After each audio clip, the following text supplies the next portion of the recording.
unlike this last 30 seconds. So I saved it at the end. I saved it right at the end there. It was great. But look, one of the bonuses to this as well is that I guess you don't need to have that conversation at the end of the day where you ask how each other's day has been. Well, that's good. That's a really good point, because it is good. It's sort of, you know, if one of us was going out doing the tour, particularly with an improv show, you know, if somebody says, how did it go? You say, well, there was a very funny bit where the horse played the violin, and they just look at you because they don't know what you're talking about. So, you know, you have to really be there to get it. So it's great that we both do it together, and we travel around in a big sort of like a double-decker coach. We've got an onboard loo, kitchen, bunk beds, living room area. So it's like a rock and roll bus, you know, without the rock and roll lifestyle. Yeah. And we have a great time. Nice. Well, your other on-screen partner, of course, is Ian Hislop. Is he? Have I got news for you? Yeah. He's my on-screen partner. He has 35 years. Yes. Yeah, it's longer than most marriages, isn't it? Oh, my gosh, you're hilarious. And this week you've had the amazing Angela Rippon hosting. Absolutely. Tell us all now, then. No, she was great. I mean, she said afterwards that she was terrified, but it didn't show at all. She was very calm. She read as you would expect, read the order cue really well. Really played the jokes well, performed the jokes well, because that was the one bit we didn't really, you know, she doesn't really do comedy much. But she was so used to years of broadcasting, used to live TV, so she was very calm, very measured, very funny, and it worked really well. It was a good debut. Yeah. You've had some brilliant hosts over the years, but there was one host in particular that was a favourite of yours. Yes. Even came to your wedding. Yes, Bruce Forsyth. Oh. Yeah. Yes, I mean, he was absolutely an incredible man. And I mean, I'm of an age where I can remember him hosting the London Palladium, Sunday night at the London Palladium on TV and stuff. Yeah. And he was the most extraordinary character. And he phoned me up because he had the idea that he wanted to host it. This was at a time when we were having different hosts, as we still do now. And he wasn't sure how the producers would react to the idea of Bruce doing it, because it was a bit out of left field as an idea.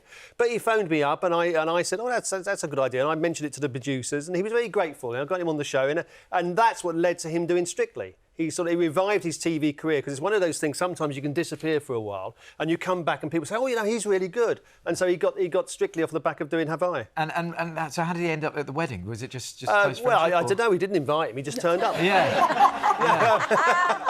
There he is. There's a picture there. There's Suki there, and there's me just behind.